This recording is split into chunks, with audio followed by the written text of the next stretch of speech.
Rahubat, uh, Muspa'u Yasar, and greetings to uh, those who are our YouTube family out there. Greetings to you guys, and Rahubat to our Muspa'u Yasar. Uh, we're glad to see all those who come out and support what we're doing here. For those who do not know me, uh, and for those who are going to watch this on video, of course, my name is Peti Sina Teptu with A, and I've been over a 30-year student teacher of the profound doctrine of the master teacher, known to us as Panabab Yananan, also known as Dr. Malakazi K. York, who has been teaching us our ancient culture of Wu-Sabat. We also identify as Wu-Nuwap. That is about us learning how to make decisions of what we call based on sound right reasonability, something our ancestors used to do, and something that we as Black people around the world have gotten away from. We argue that the problems that we're dealing with as a people is due to the fact that the decisions that we're making around the world is not sound and it doesn't reason out, and that is the cause of the suffering that we're dealing with around the globe. And we're saying the only solution to the problems we're dealing with is that we start making intelligent decisions. We start making decisions that are sound and that they're reasonable and they're for the benefit of us as a race. And we argue the only way to do that is to get back to this culture of sound right reasoning, to get back to this culture of Wu-Sabat, which is about basically living in harmony with natural nature. That is what our ancestors used to do. They always were in tune, and they was always about living in harmony with nature itself.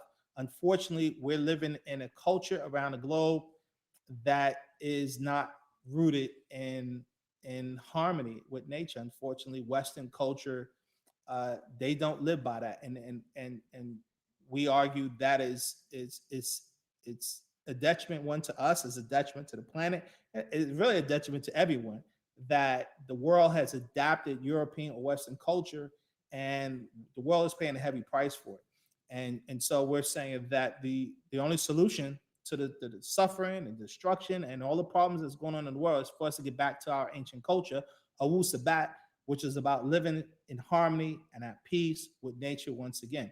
And that's what we've dedicated ourselves as students of Wu-Sabat, students of the master teacher. We've dedicated ourselves to teaching this. We're dedicating ourselves to putting this information out to the general public, to teaching our people of the African race.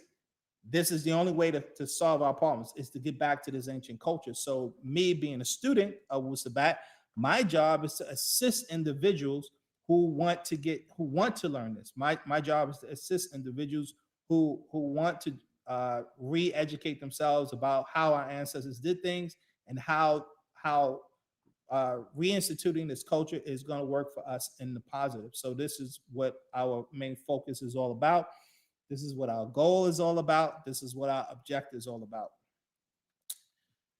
Okay, so now one of the things I want to start doing in the beginnings of our discussions and lectures is to uh, um, open it up with a prayer system that we do for the benefit of creating positive energy, for the benefit of creating positive harmony, and for the benefit of teaching our people how to reintroduce us getting back to into our spiritual forces.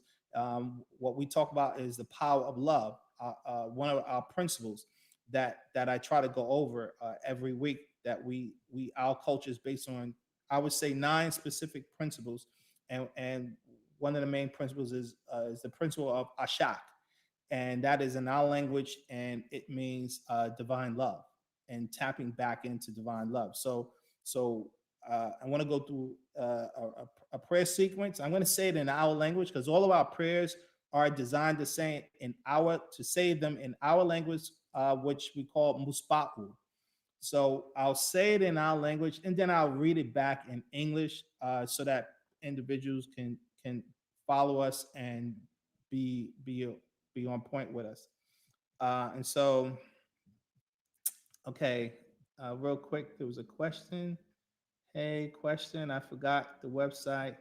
you mentioned in the last video where we can get the books from Dr. York. Oh, it's called Scribes. Scribes. Uh, what is that? SCRIBD,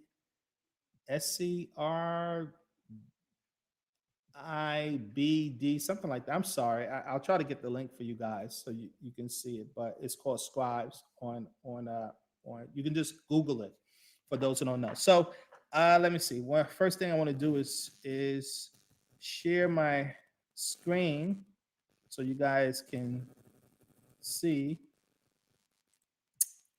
the prayer setup.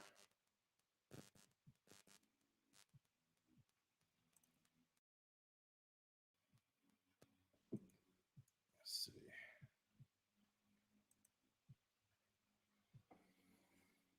Okay. All right. So now, okay, so our prayer is called Nashad. So Pa Nashad. That is in our language, Muspa'u, and that is what our prayer is called, Pa Nashad. So I'll start. Again, I want to say it in our language, and then I want to translate it for you guys. So for those who do not know, for students of Wu-Sabat, you guys are familiar with this, okay? All right, so now let's get going. So we start with Anuki Juef Pa Ashuk M Pa Pa'ut. Wu Kala Ashuk Kawun Juef Naya. Anuki Kasamun M Pa Pa'ut. Wu Pa Pa'ut Kawun Kasamun M Naya. Anuki Wahu Ama Pa Pa'ut. Wu Pa Pa'ut Kawun Wahu Ama Naya. Naku Kodor Naju Ama Kasamun M Pa Pa'ut. Wu Khabub Ama Shikasun. Nakuk Kador Kawan Kalab Pafaf Nakuk Daya Jawep Pa Paut. Ama Wasu Ama Dayani Kawun Lake Bakui Jawep Pa Paut. Anuki Yabab Bi Nafasni. Pa Paut Kawun. Anuki. Pa Paut Kador. Nakuk Kador. Pa Paut Amul. Nakuk Amul. Lahahum Manahnun.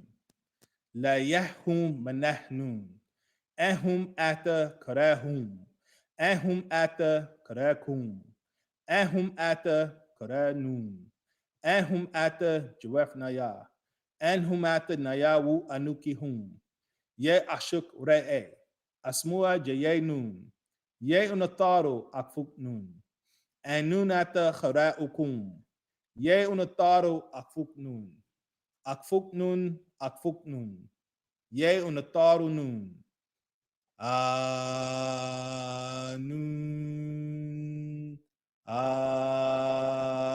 Atun Atun Amun.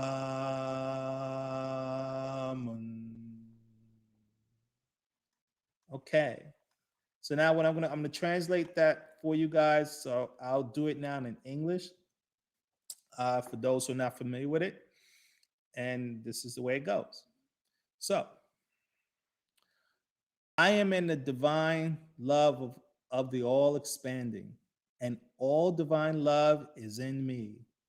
I am a part of the all expanding, and the all expanding is a part of me.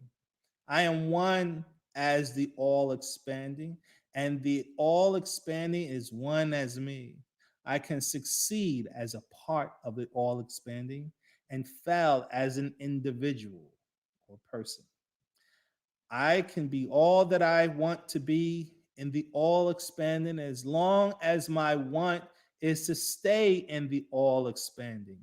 I am never alone. The all expanding is, I am. The all expanding can, I can. The all expanding does, I do. For them, from us. To them, from us. They are with them. They are with you all. They are with us. They are inside us. They are me and I am them. Oh, divine loving Ra'e, listen at us. Oh, overseers, accept us. We are you all's children.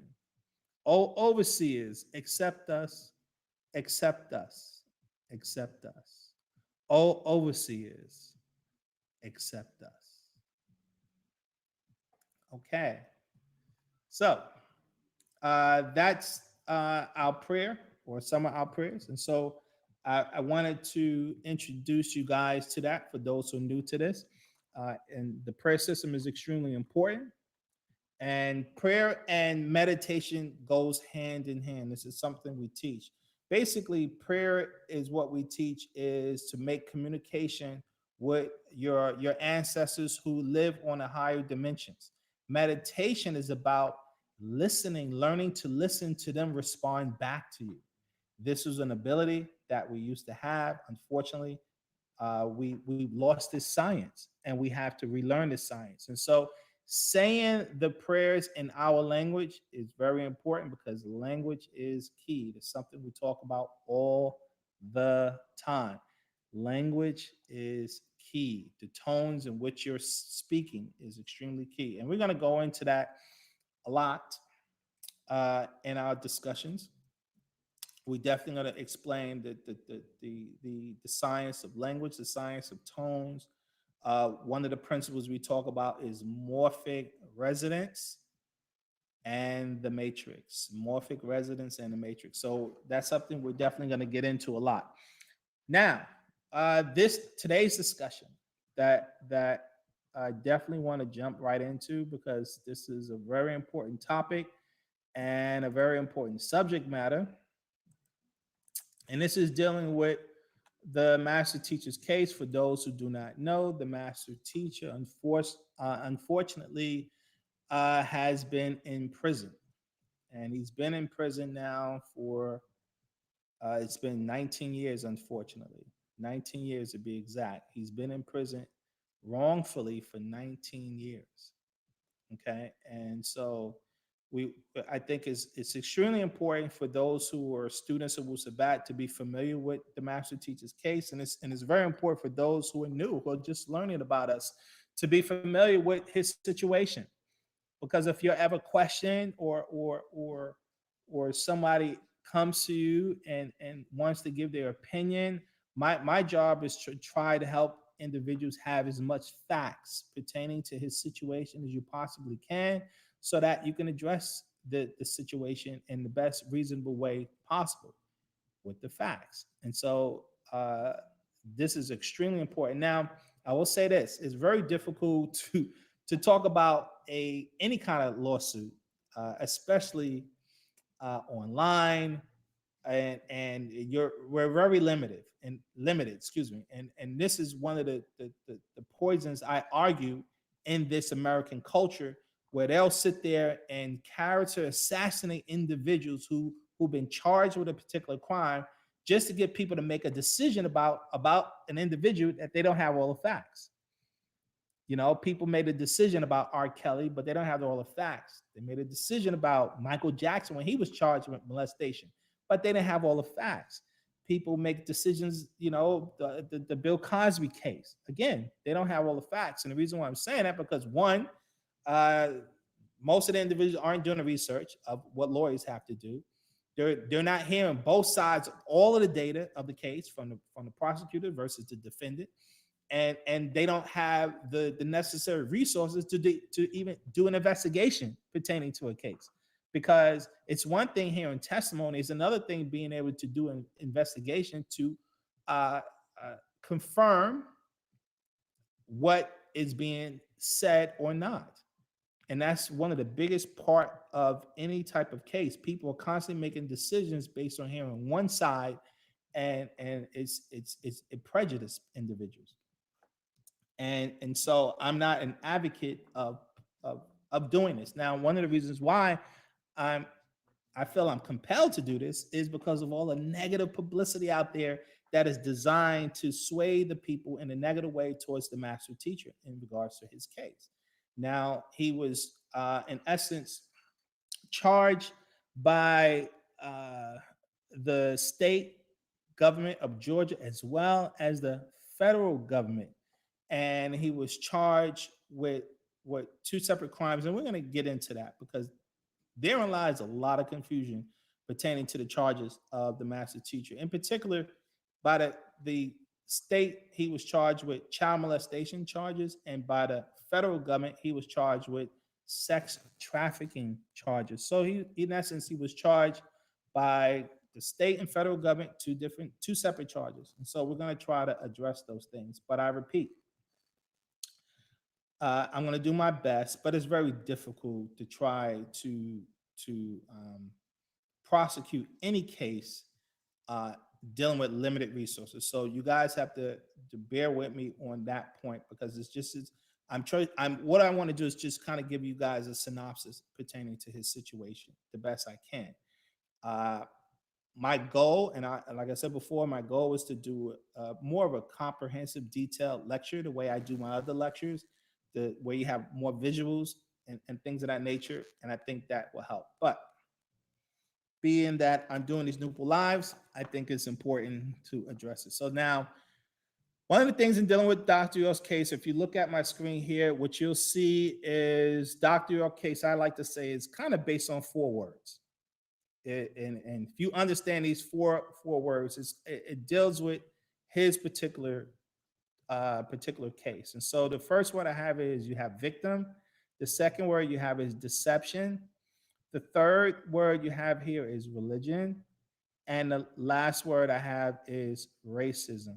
So what I have here is, in order to be a victim, you must have suffered injuries or some kind of damage. So when you're dealing with types of cases, what they call criminal cases, is usually it's to deal with a victim.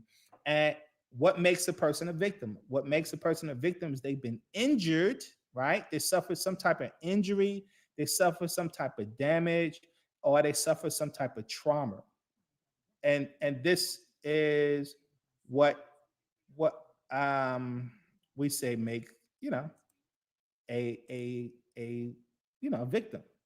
The next word we have here is deception. Dr. York's case has been about what we argue. Dr. York's case has been about tricking people into thinking he is the bad guy when the bad people are the government and those who help them in regards to his case. And this is one of the things I want to try to point out, because this case is very tricky. It's very complex. The next thing is religion. Everyone who was not an alleged victim who say Dr. York is guilty only say this because of what we call the poison religious mind of belief systems. And one of the things we argued that religion, one of the problems with religion is it got people into making decisions based on beliefs and not facts.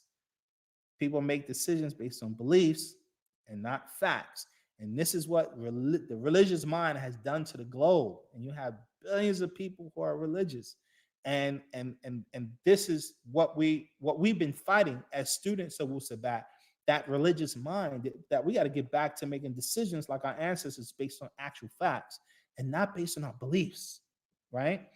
And you have so many people that will sit there and say Dr. York is guilty, and they don't have any facts. They just believe it based on hearing people's arguments and testimonies, right? So let's go on to the next thing. Racism, the last one. White people's involvement in prosecuting Dr. York was to stop him from teaching Wu-Sabat. The white jury convicted Dr. York even though they had no evidence against him, because white people have been socialized to see black people as bad. And that's just a fact. That is just an undeniable fact that white people in general prosecute black people more than they prosecute white people. And that's just a fact. In fact, let me just show you guys this case right here that I thought was extremely interesting. Now, if you take a look at this particular case, what you're going to see is courtroom shock after black teen requested to be tried as a white man. This was last year, 2020, this came out. Courtroom shock after a black teen requested to be tried as a white man. He goes on to say the courtroom in Tampa, Florida was left shook after a 19-year-old black teenager requested that he should be tried as a white teenager, or at least a white man, for him to stand a chance inside the courtroom. Sean Jackson, who was who was appearing in court for gun charges, refused to plead before the judge and jury, accept his conditions. The 19-year-old said he wanted to be tried as a white teenager, and if they can't give him that, they should at least try him as a white man who has a similar record as him. Now, Jackson believes that he was going to be thrown in jail simply because of his color, and he brought a bunch of historic cases that were similar to his and for people with the same records as he has. He pointed out that white persons were given probation, house arrest, and community service, while black boys and men were given harsh sentences and thrown into jail. So that's to kind of give you guys a little bit of education about the court system. It's so bad that you got a young brother here trying to argue he want to be treated as a white person. Now, I think that's something that the Moors would be favorable to, because they kind of talk about this concept of calling themselves white in law. That's a whole nother discussion. Now, here's what I'm gonna say. People must do your own research on Dr. York's case and learn to make your judgments based on facts and not claims, not opinion or beliefs. Okay, so this is a very important point I want to make. Make your decisions based on facts, not claims, not opinions or beliefs, which unfortunately so many people have. And let me just say this.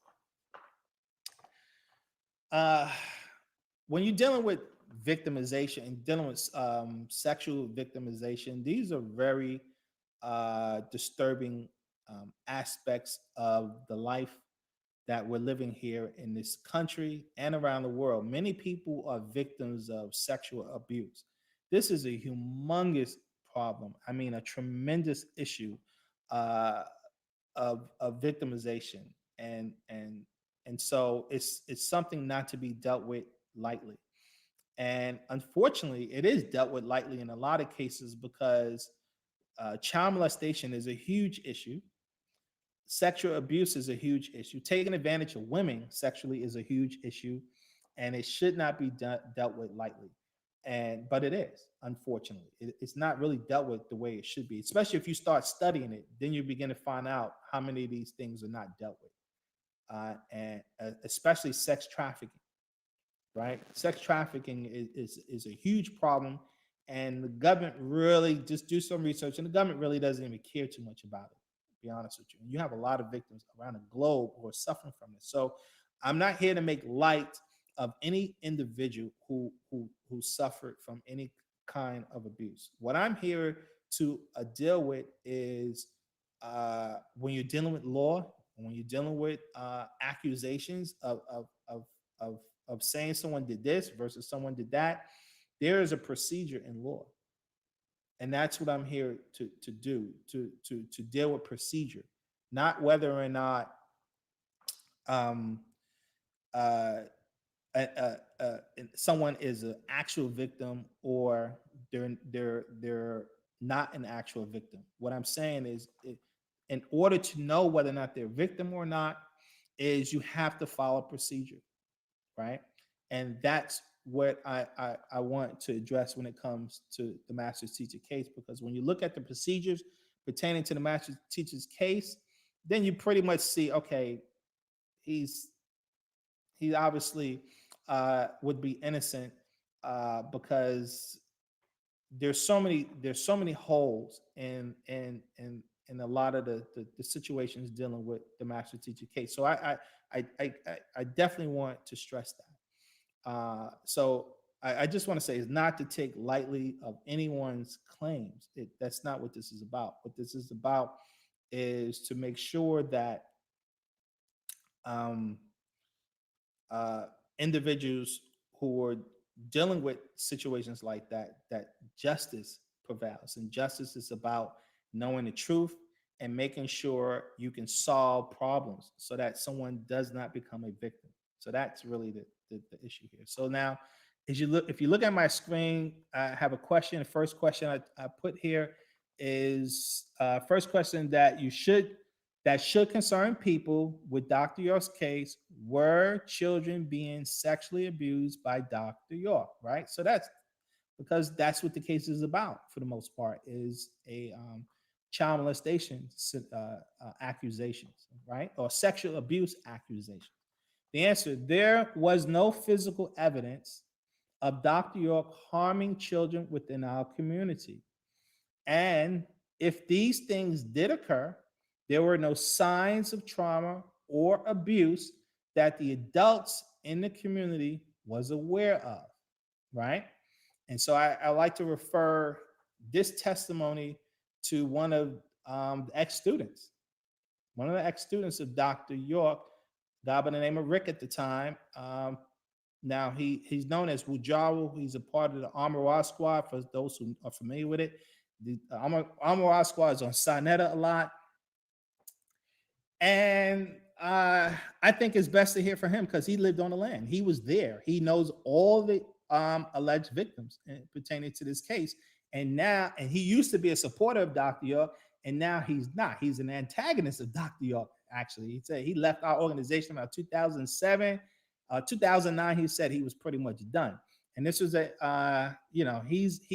he kind of is in the camp with all of the individuals who slandered Dr. York. But I think he said something very important that I think all of you guys should hear. So let me play this clip that he said pertaining to what it was like when the organization was hearing about these particular charges. And I'm going to play this for you guys. Back, to your question, because a lot of times when we discuss it, you got to remember this is 2017 now. York was arrested in 2002, so it's been quite a bit of time that's transpired, and it's so much that we could talk about. And then when we talk about it in hindsight like this, we tend to be real fast and real quick and kind of gloss over things. So that's one reason why I wanted to kind of paint that picture of those of us living on the land at the very beginning. We were caught in the middle in terms of trying to make sense of it all, because like you have Tariq here. Tariq left the land prior to York being arrested, and the others.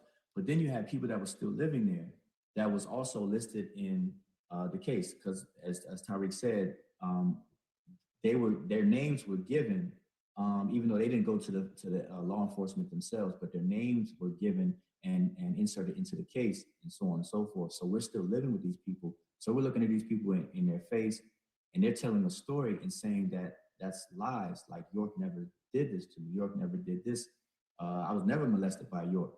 So you have to keep that, or people need to keep that in mind for those who were still there. We're looking at them like, okay, if you're saying that he never did this, but then you got this group of people. Now, mind you, we know them all. I mean, I knew Tariq, and we used to call him David. I don't even think he goes by that name anymore. But we know them all. So you got half of them or some of them saying, hey, this stuff is not happening. This is a bunch of lies. And they're still with you, and you can look at them in their face. And then you have people who left, and they're saying that this stuff did happen. So I just want to kind of put that context in there of the people who were still on the land and still caught in the middle trying to help out. Because we're like, man, hold up, because we know both sides. It was like, hold up, what's going on? And see, and you have to understand the culture or the mentality of the organization. Whenever a person left, they usually left on bad terms. You either got kicked off the land or you left because you were mad or whatever. So the idea is that, okay, these people that left, ex-Nuwabians and so on, they're making this stuff up because they're mad at York, they're bitter, this, that, and the other. Those who remain here, they're telling the truth because they're still here. So you got to people need to keep all that stuff in mind, And so as it unfolds, then you get to learn more and more information. You get to see more evidence or the lack thereof and things like that. So I just wanted to kind of sidebar and speak on that for a minute. So people. Okay, so I think that was enough. I just want to say the only point I was trying to make there is that the individuals who lived on the land were apparently shocked. They was unaware that these things were going on. Right now, you had approximately 200 some odd people that lived in the community. And so that's very important. And why am I saying that's very important? Because apparently, according to Rick, right, you just heard him say that they were trying to figure out, the adults that were on the land was like, okay, what's going on here? So that is to say that the adults were ignorant to what was happening, right? The adults were ignorant to what was happening. They were surprised trying to figure this out. This is a very important point. And keep in mind, Rick, aka Wu-Sabat, as he called himself, he's not speaking as a supporter of Dr. York right now in that interview.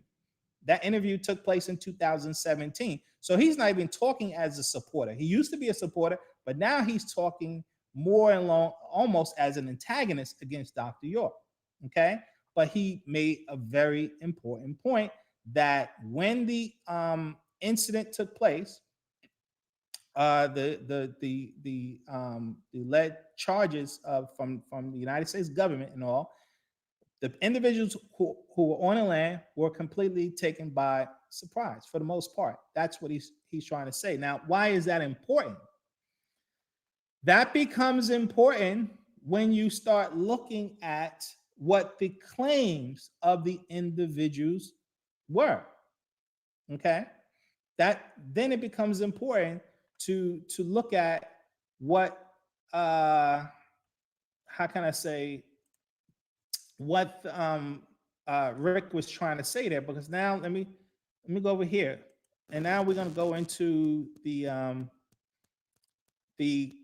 trial transcript, right? And now we're going to look at the victim, what the victims claim.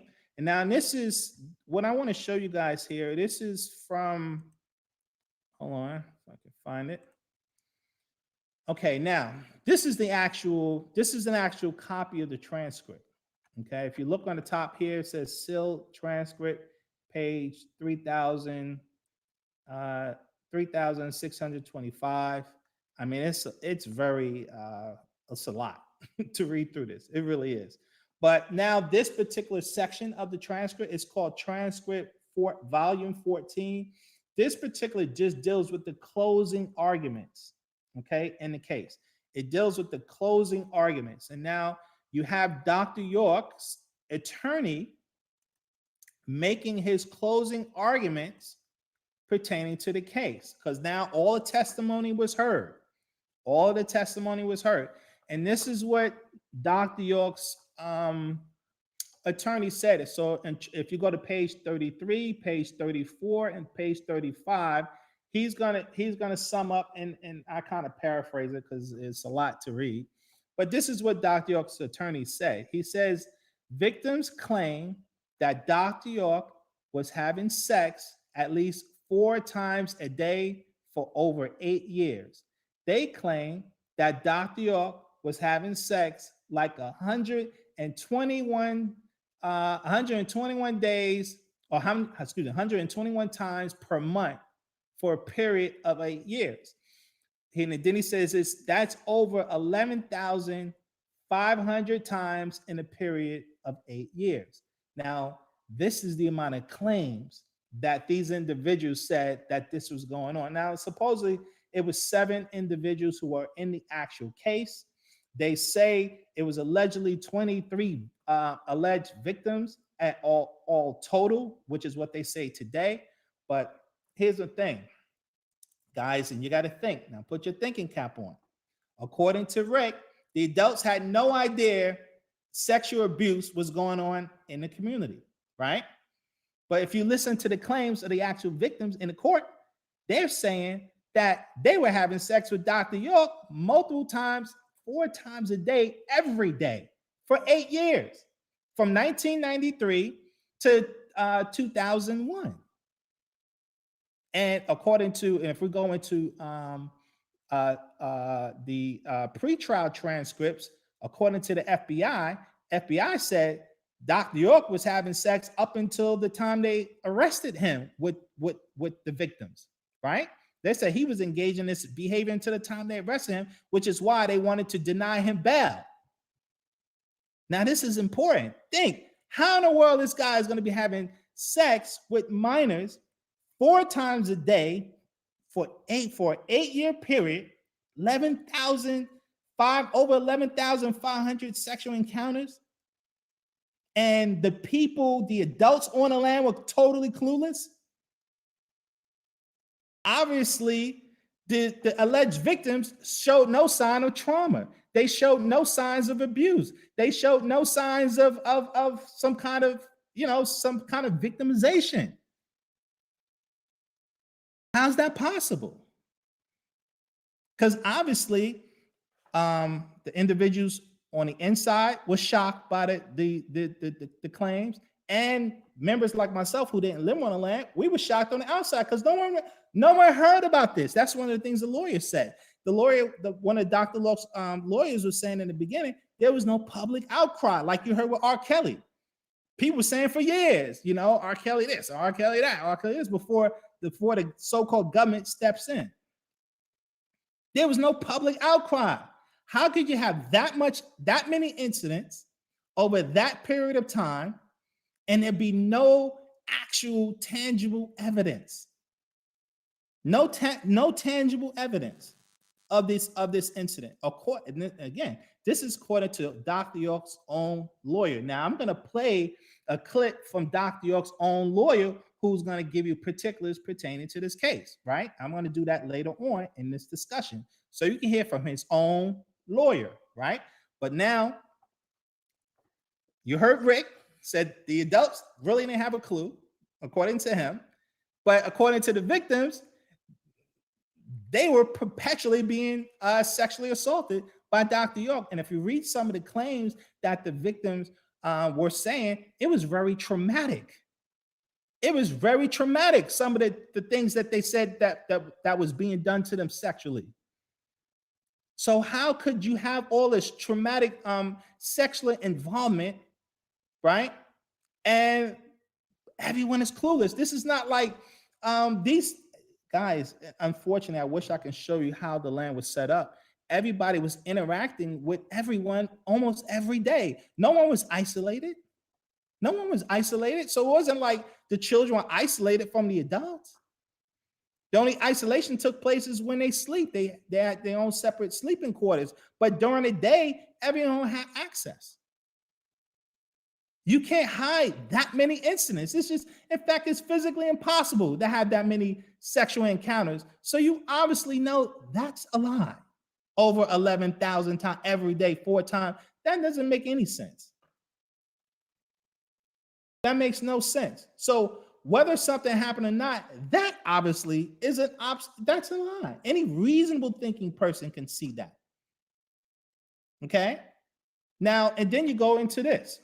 According to Dr.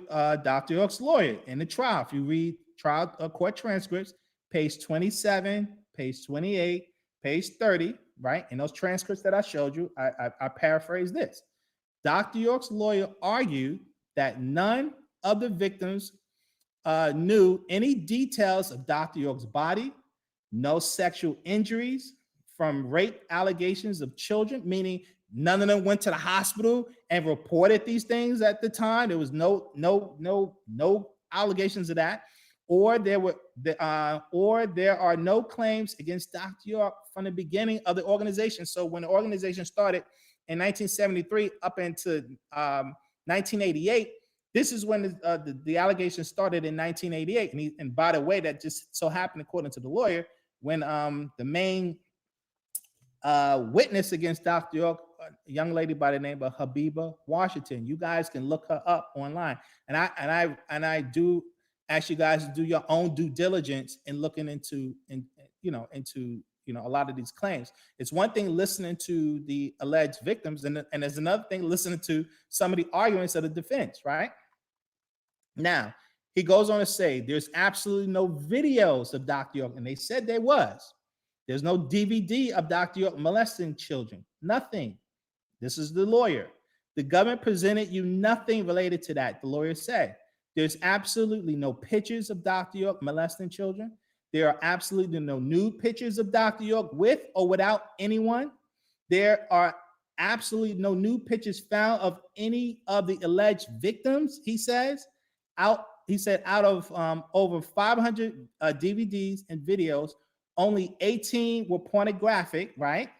That is less than 4% of the total. And none of them was child porn. And all sex items were ordered by Abigail Washington, he says. Dr. Didn't order that stuff. He said Abigail Washington ordered that stuff. Also, the government found no evidence of anything sexually in Dr. York's Athens home. Dr. York had another home in Athens. They didn't find anything there pertaining to any kind of sexual intent. And then the government had no DNA evidence, even with all the claims of sexual abuse. Now, let's keep this in mind, guys. Allegedly, the government had Dr. York under surveillance, they said, from 1998 before they arrested him. They arrested him in 2002, but they had him under surveillance since 1998. And in fact, Rick talks about they watched our organization so much they started to learn our language. Rick said that. Now, the government had him under surveillance, and they came up with no evidence. No evidence, but yet all of these sexual encounters, the victims claimed that was going on. All of this abuse. So he's under surveillance, and they can't come up with nothing. Absolutely nothing. I mean, that defies the law of cause and effect. For every cause, there's an effect. Guys, for every cause, there's an effect. There's no such thing as having a cause and no effect, right? You can't have rain rains on you and you don't get wet, right? You light a house on fire. That's the cause, the fire, light the house. And the effect is the house going to burn down. For every cause, there's an effect. That's natural law. How are you going to have all of these accusations? He did this to me. He did that to me. And they have some very graphic stuff that they said he's doing. And they paint a picture that they're traumatized. And none of the adults, no adults knew that this was going on. Come on. For 8 years straight, having these many incidents every day. And then when the government does do that raid, they come up with nothing. Nothing that implicates Dr. York. Guys, put your thinking cap on.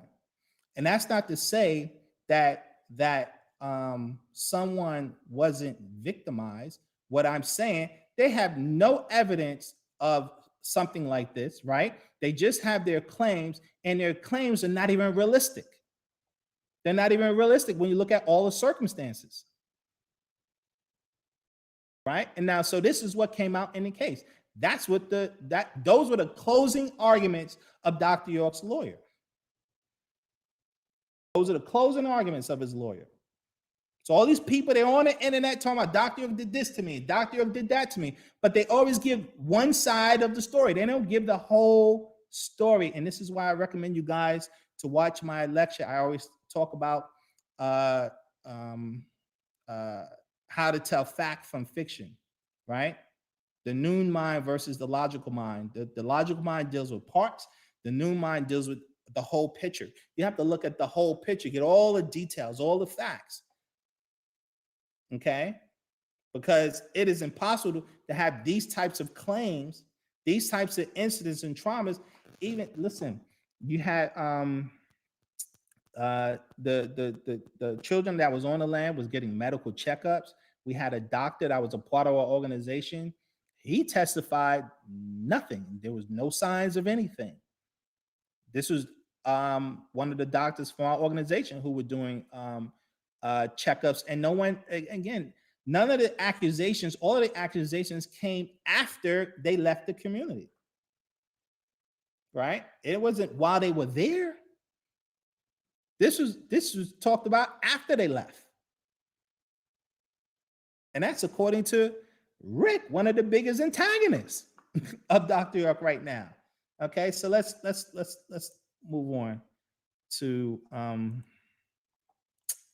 the next point. So the question that comes in, why would ex-members say these things about Dr. York if they are lies, right? That's the question. Why would ex-members say these things about Dr. York if they are lies?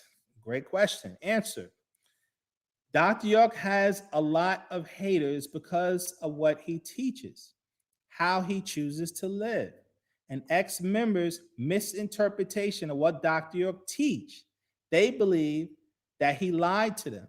They believe he tricked them. They believe he wasted their life and they want payback. We have a lot, and I know this person, a lot of individuals feel that, they got conned into a cult and their life is just, ruined, and how they get so tricked, and they're pissed. That's how upset they are of Dr. York. But that's why I said they misinterpret what we teach. That's why I've been spending so much time over these past years trying to do lectures, detailed lectures explaining what we teach, so people are not confused about our doctrine.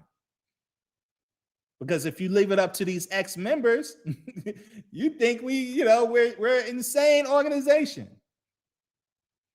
And anyone who watches the lectures that we've been putting out here at NoopooH can see the things that we're talking about is highly reasonable, and we're showing this is what we've been taught by Dr. York. Now let's keep going. This case, I argue, was most likely about what I would call statutory consensual sex with teenage members where the relationship went bad.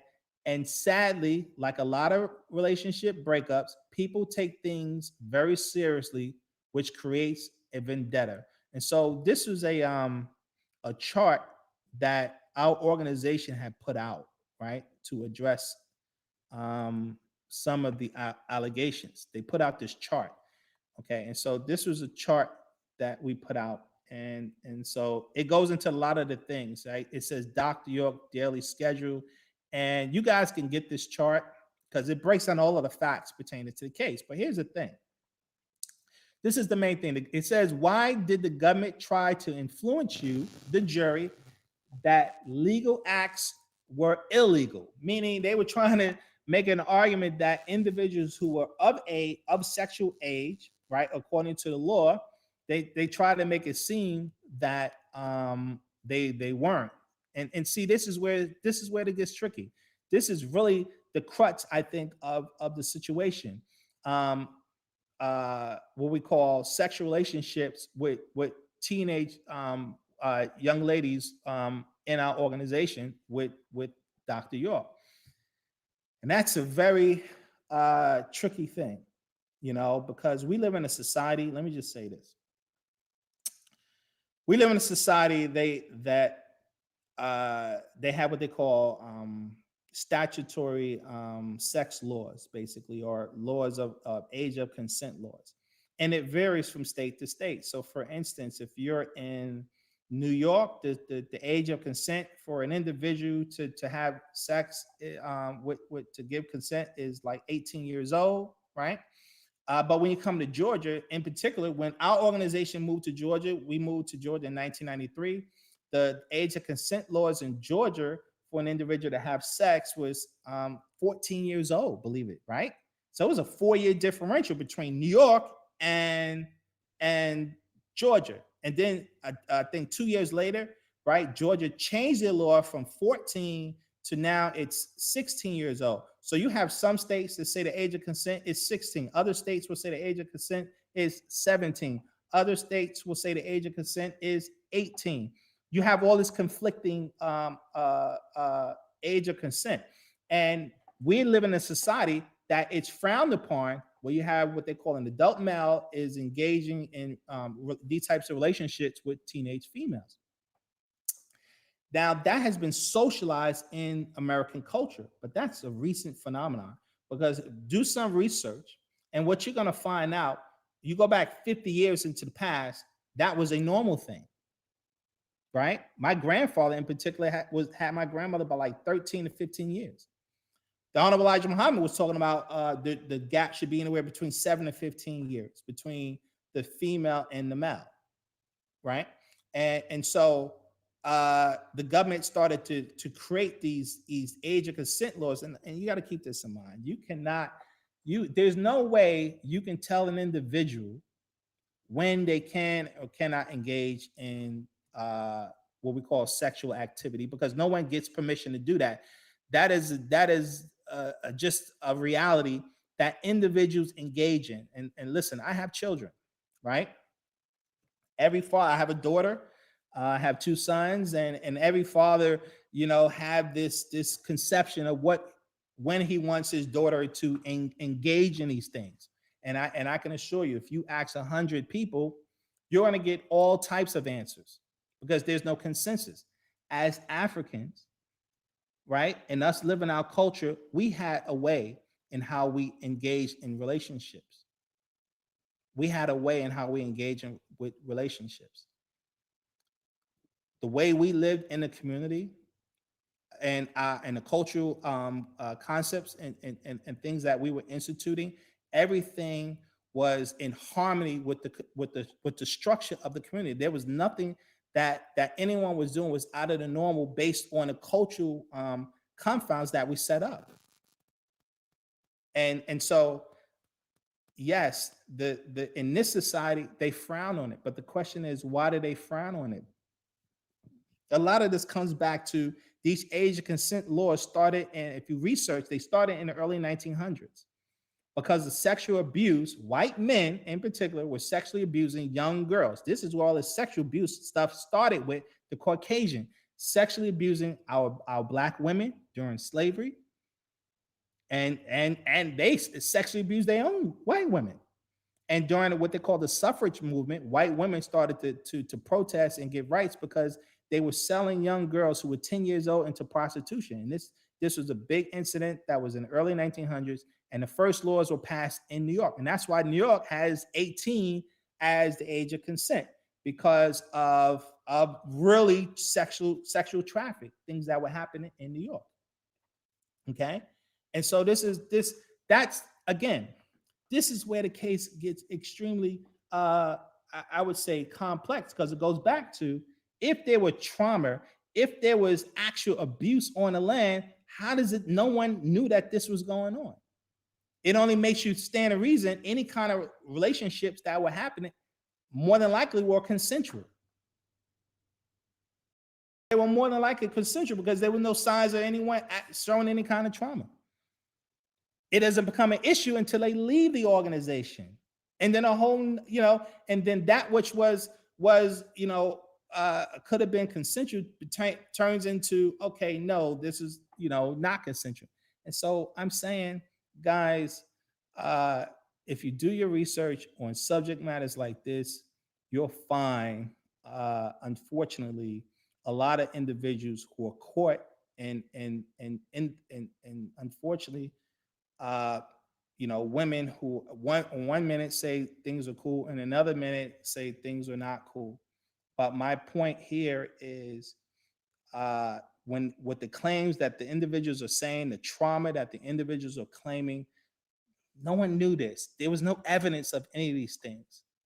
No one's arguing that there was no debate on whether or not there were relationships going on, right? The debate were there traumatic incidents going on, were there abuse things going on, and the allegations got really extreme. So again, if you just listen to the people who are against our organization, they'll tell you about all of these extreme allegations. And so I'm just trying to show you guys the other side of it.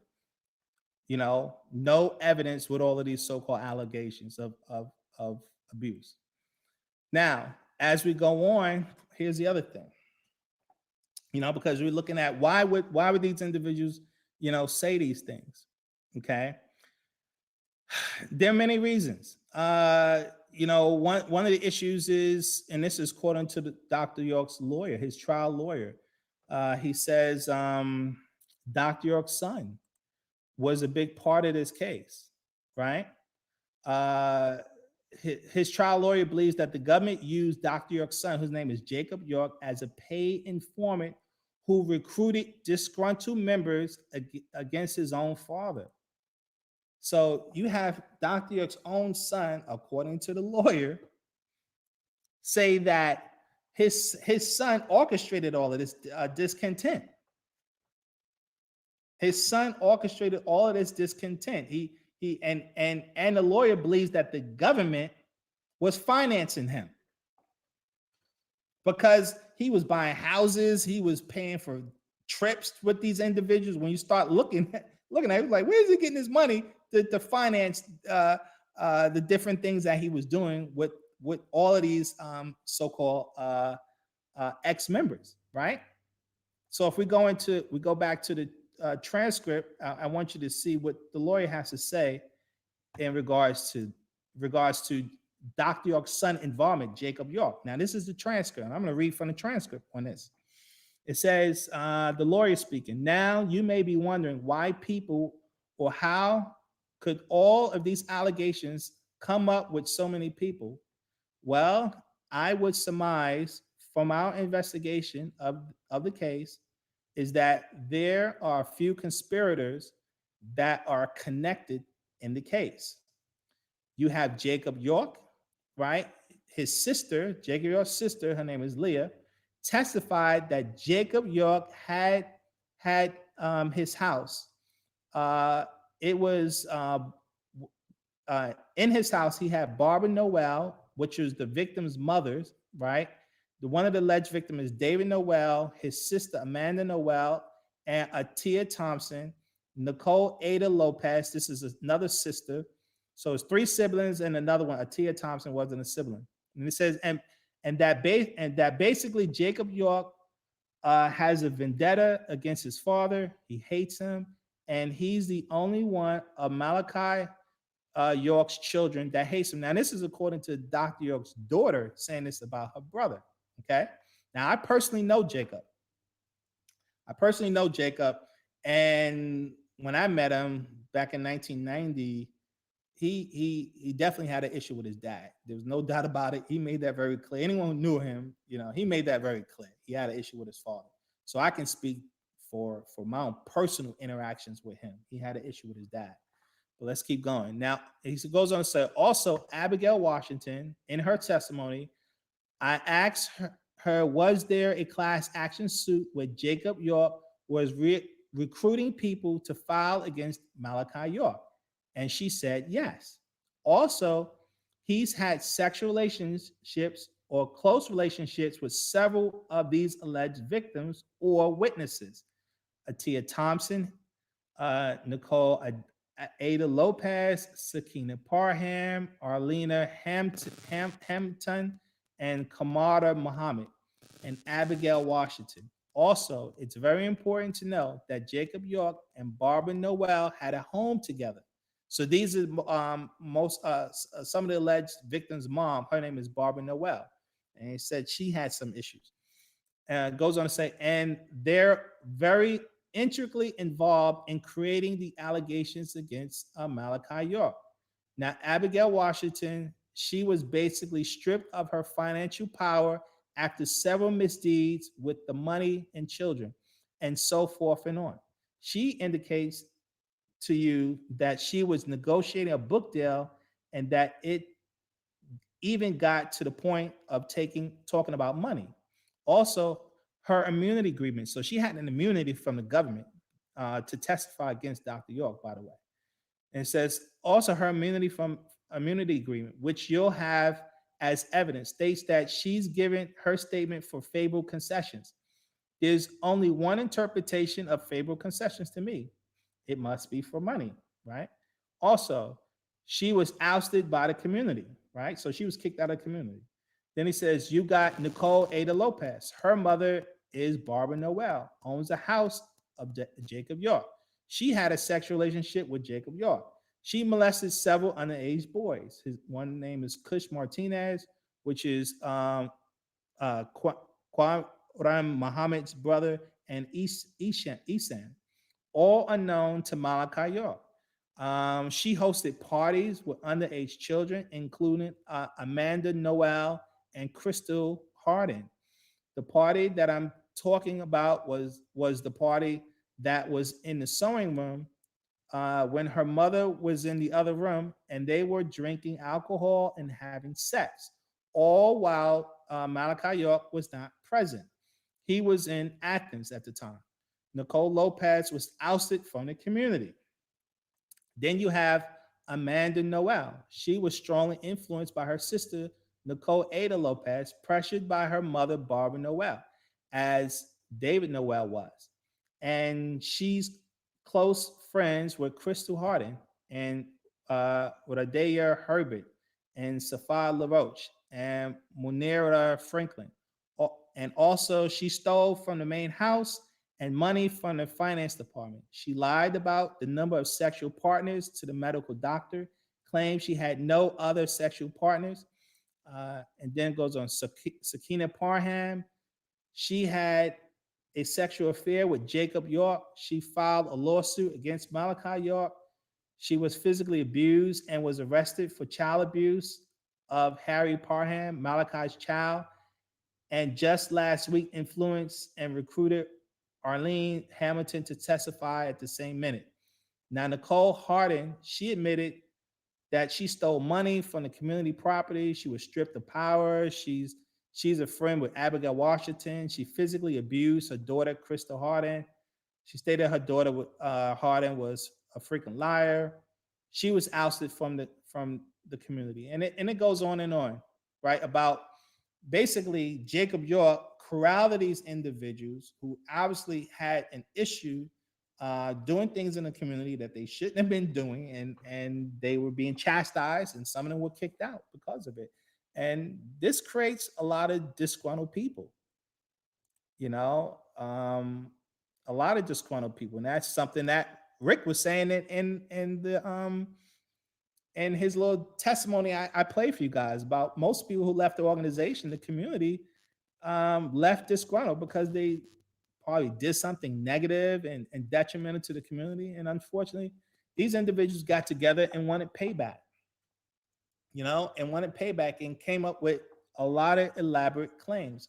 And so I'm just touching on just a small tidbit of this case, right? Because there's so much more to this case pertaining to. But I just wanted to go into a lot of these individuals who claim they were victims. If you were a victim, that may be so, but you can't have that many victims and not have some form of evidence. You can't have that many incidents of trauma, abuse, the way they were claiming that they were, and have no form of evidence. The government came up with no evidence. They was investigating Dr. York and came up with no evidence that people were being abused. And like I said, according to Rick, the adults, none of the adults like, okay, what's going on here? Who's being abused? No one knew. This was a shock to everyone. All of the individuals left the community and then made these arguments and made these claims. Question: if Dr. York is innocent, then why would he take a guilty plea, right? People always ask that. Oh, he's guilty because he pleaded guilty. Answer: Dr. York pled guilty for the same reason most people take a guilty plea within the U.S. court system, which is pressure and leverage the government has once they imprison you. Keep in mind, Dr. York took a guilty plea even though the government had no evidence against Dr. York. Dr. York took a guilty plea because his $1 million lawyers pressured him. Now, these are different lawyers than his trial lawyer, right? He had these $1 million lawyers who weren't his trial lawyers. They pressured him to do so. Dr. York told the federal judge that the prison system made it hard for him to study his case because they kept transferring him to different prisons along with pressure from his lawyers saying that he would get 1,000 years if he loses this case. Dr. York said they threatened the women who was arrested with him. And so point being is this. Dr. York basically he told this to the judge in court because the judge in federal court asked him, because the federal judge, again, like I said, Dr. York was charged in state and Dr. York was charged in federal, right?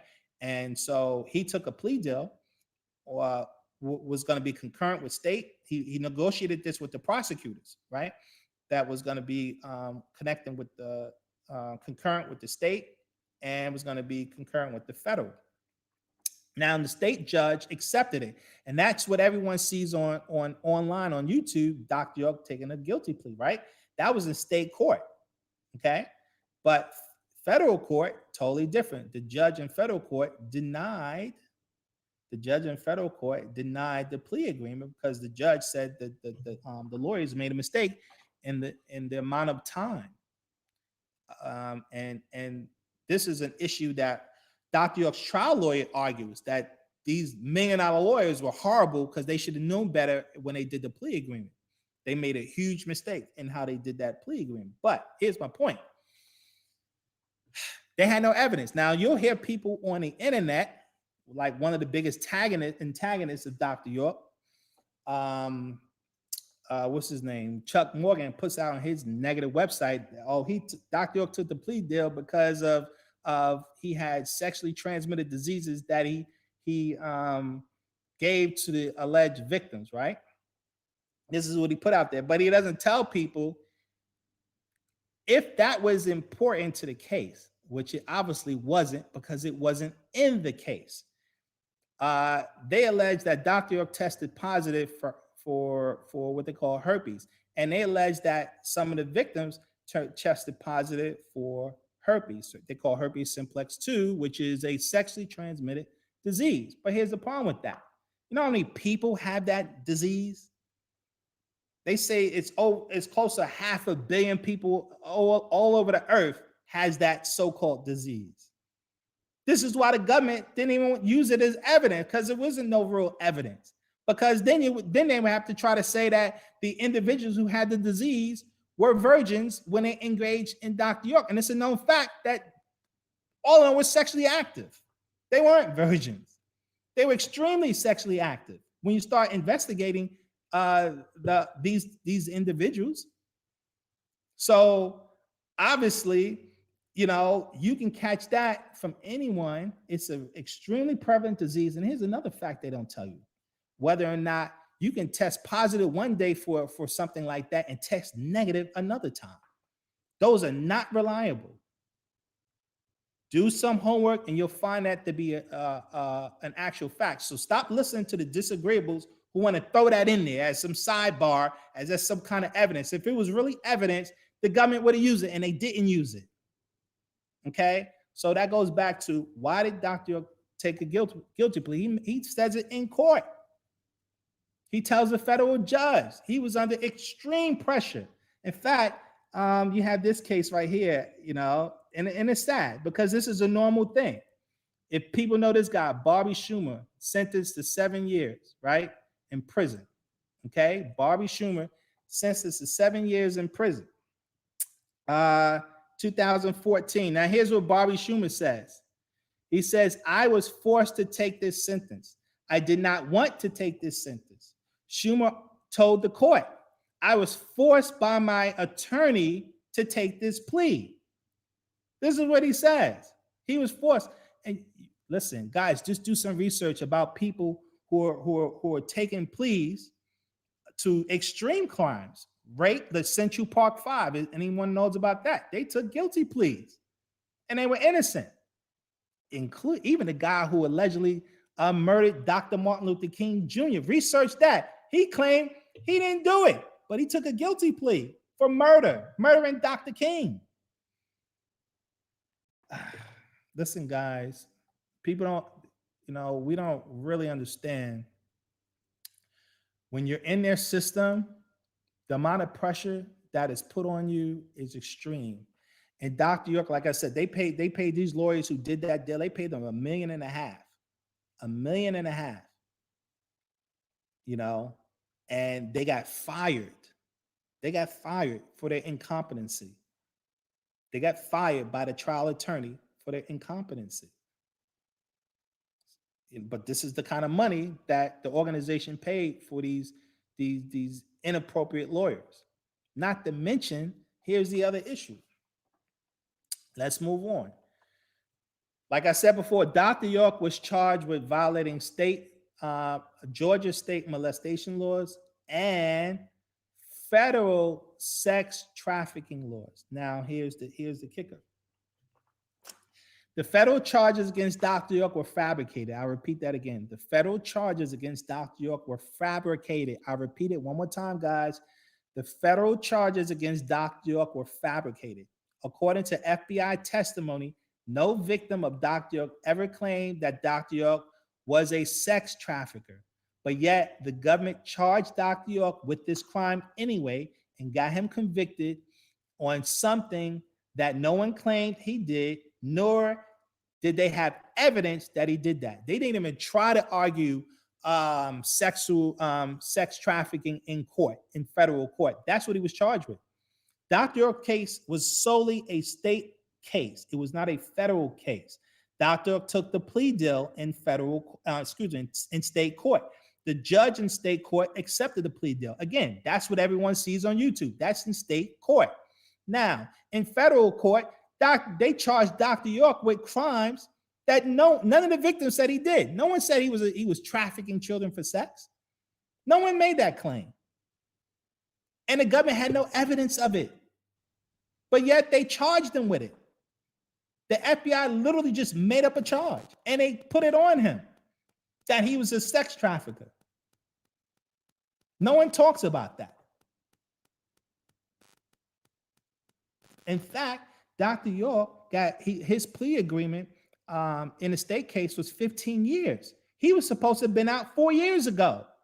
He's been in prison now 19 years. He's doing time because the feds and their trumped up charges, as Farrakhan would say, they hit him with 135 years. Why? Why did the federal government get involved in this? According to Dr. York's lawyer, he said the federal government never gets involved in cases like this. In fact, he said Dr. York's trial lawyer said that that in Georgia state alone, they have anywhere from 4,000 to 5,000 molestation cases. That's insane. He said they have anywhere from 4,000 to 5,000 child molestation case, and never do the federal government gets involved with that because there's no law. There's no federal law for that. It's a state law. And Dr. York was already took a plea in state. There was no purpose for the federal government to get involved, but there was, right? They was, and let me show you what happened. Let me show you why did the federal government get involved in Dr. York's case? That's the $1 million question. Let me see if I want to try to find this.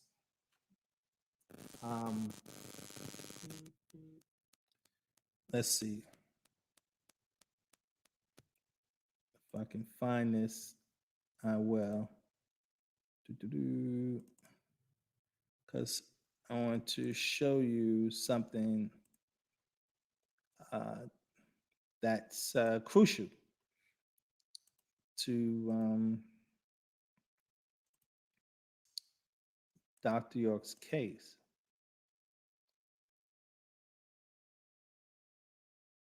Okay, now, what I pulled up here is this is the form from the United States District Court. So this is the charges from the federal court, right? And this is a breakdown of what they were charging Dr. York, right?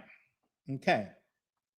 Now, as you scroll down, it tells you on the next page, it tells you what the charges are. Now, I know it's in small print for those who can, maybe have a hard time seeing it. But here's a key. Here's what the FBI said. These are the laws that Dr. York violated. They said he violated transporting minors in interstate commerce for unlawful sexual activity, right? And they said he violated this particular law. It says you right here, April 1993. They said he violated that law in April of 1993. Then they said he did it again, traveling interstate commerce for unlawful sexual activity. He violated that one more time in 1996. So basically, they say he had two incidents. One that happened in 1993, the FBI said, and another time it happened in 1996, right? This is what the federal prosecutor, this is what they charged him with. Okay? What they were saying that he was a sex trafficker. Mind you, according to the FBI's own testimony, no victim ever said that Dr. York was trafficking them for sex, and the prosecutor admits it even in trial. Okay? He admits that no one said that. But they charged Dr. York with violating this law anyway. Now, guys, put your thinking cap on. They arrested Dr. York in 2002. 2002. How in the world would they know what he did? What was that? 1993 from 2002 was 9 years prior. How could you say he violated some law 9 years prior that no one ever said he did? There was no evidence that he did it, but he gets charged with it. He gets charged with it. You know what the excuse that they said? Well, that must have been his intent when the organization moved from New York to Georgia. It must have been his intent to have sex with them. That's why they moved. What kind of insanity is that? This is why I showed you that other article about the this is what I'm saying. That said the in-court shock after black teen requests to be tried as a white man. No white person would receive such a ridiculous charge. No one ever said he did it. There was no evidence that he was sex trafficking, yet the government just said, well, we just assumed he did it.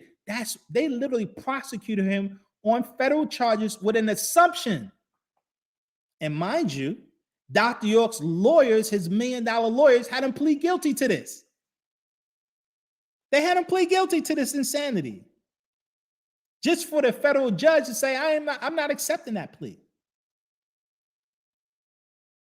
And so the question is, well, why did they charge him? Why would the federal government charge him this? Why did they do it? I'll tell you why they do it. It says it right here. Look at the last charge they give him.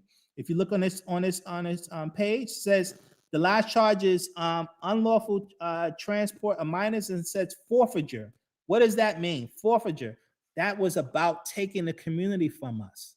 That's why Dr. York was charged with federal charges, because the whole goal was to take the land from us, to take the community from us, to shut our organization down. That's what this whole trial was about for the federal government. And they use, like they use black people who are fighting against each other. They use that divide and conquer strategy. Listen, guys, and this is one of the things that Dr. York was saying. If there was really an issue in our organization, if there were really problems in our organization, that was to be resolved within our own organization. The fact that black people keep running to white people as if white people are their saviors. Anyone in their right mind know that this system is corrupt towards black people since we've been here. Everyone knows that in their right mind. That there's no justice for us in their system. They're not going to play fair. But our people are constantly calling them for help, constantly calling this government, oh, help me this, help us that.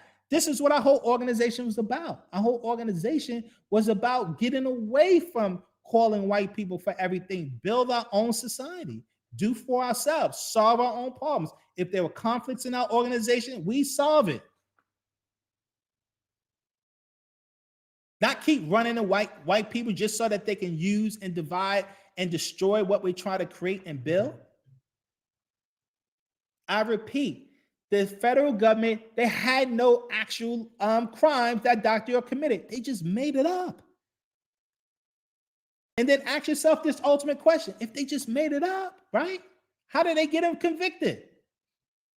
How did they get him convicted if they just made up the federal charges? I'll tell you how they got him convicted. Listen, again, question. Ask yourself, why would an all-white jury, well, they said it was like mostly white, maybe one black person, something like that. Why would an all-white jury convict Dr. York for a crime no one said he committed, nor did the government have evidence that he committed such a crime? Answer: racism. This is the mystery why Dr. York's lawyer had him take a guilty plea. This is one of the reasons why you have white lawyers be telling people this. Black, how can I say, clients, like, you're not going to win. They was like, you're not going to win this case. You're not going to win this case in here in the Deep South, with all these individuals making these accusations. They don't care. They just see you as guilty. And that's just the reality of it. Listen, they've done so many studies that have shed that white people. This is a Harvard study that was out. It said that over close to 90% of white people inherently see black people as bad. This is a study they put out. Close to 90% of white people inherently see black people as bad. How are you going to get any justice where they automatically see you as bad? And they said in the study, guess what? In the study, they said close to 50% of black people feel the same way. Close to 50% of black people see themselves as bad. That's what this Harvard study has shown. Look it up. You got that other white lady running around, Jane Elliott, who always talk about racism, saying that you can't be white in this country and not be racist.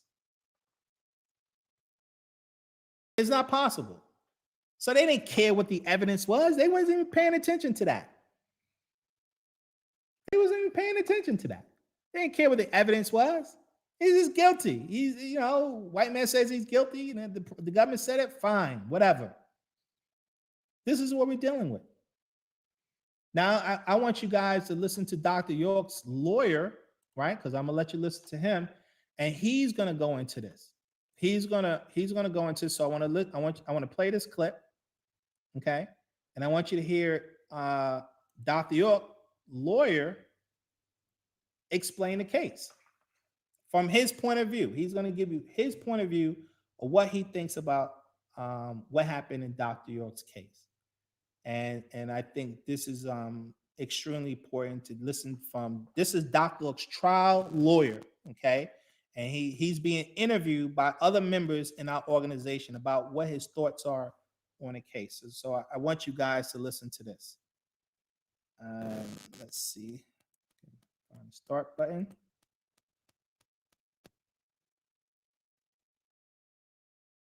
Jurors have to say this must be done guidance. You follow? This must be something like that. So they were winning the case subconsciously before we started the case. You follow? Mm-hmm. Yeah. So that was all allowed by Judge Roy. Additionally, Judge Roy issued an order at one point. This is before this particular day, that the no audience can pass certain flyers and stuff out. Because he felt they were trying to take the public about opinion.